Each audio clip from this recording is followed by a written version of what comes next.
கண்டிக்கின்ற செயலை ஆசிரியர்கள் அரசூழியர்கள் முதுகில் குத்துகின்ற இந்த நம்பிக்கை துரோக செயலை இன்று தமிழகம் முழுவதிலும் இருக்கக்கூடிய ஜாக்டோரியா அமைப்பினர் மாவட்ட வாரியாக இந்த அரசாங்கத்தை கண்டித்து நாங்கள் ஆர்ப்பாட்டத்தை நடத்தி கொண்டிருக்கிறோம்.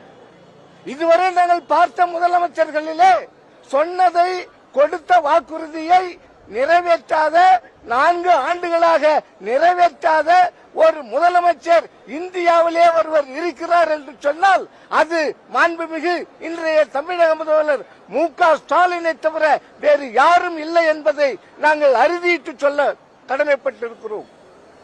சொன்ன வாக்குறுதியை ஒண்ணு கூட கொடுக்கல, சொல்லல, நிறைவேற்றல. நேற்று முதலமைச்சர் அங்கு தலைமைச் செயலர் வந்திருக்கிறாரு. நாங்க அத்தனை பேரும் இருக்கிறோம். எங்களை மீட் பண்ணி பேசி இருக்கலாம், சொல்லி இருக்கலாம். ஆகவே எங்களை பேசுவதற்கு, எங்களை சந்திப்பதற்கு அந்த முதலமைச்சருக்கு மனம் இல்லை. அவருக்கு எங்களை உதாசீனப்படுத்துவதில் தான் அவர் உச்சகட்டமாக நினைத்துக் கொண்டிருக்கிறார்.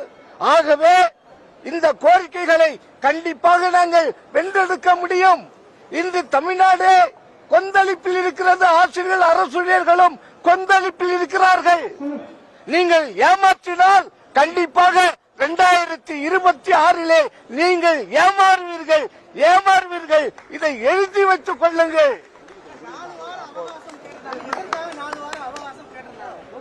4 வார அவகாசம் எங்களை ஏமாத்துறதுக்காக, எங்களுடைய போராட்டத்தை தள்ளி வைப்பதற்காக 4 வருஷம் நம்ம கொடுத்திருக்கிறோம், அவகாசம் கொடுத்திருக்கிறோம்.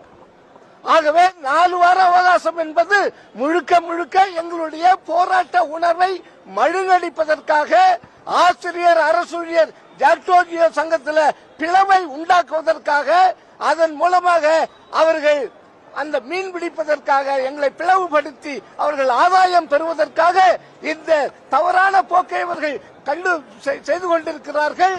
ஆகவே எங்களை இனியும் நீங்கள் ஏமாற்ற நினைக்கிறீர்கள், ஏமாற்ற தொடங்கிவிட்டீர்கள் என்பதை தமிழகத்தில் இருக்கக்கூடிய பல்லாயிரக்கணக்கான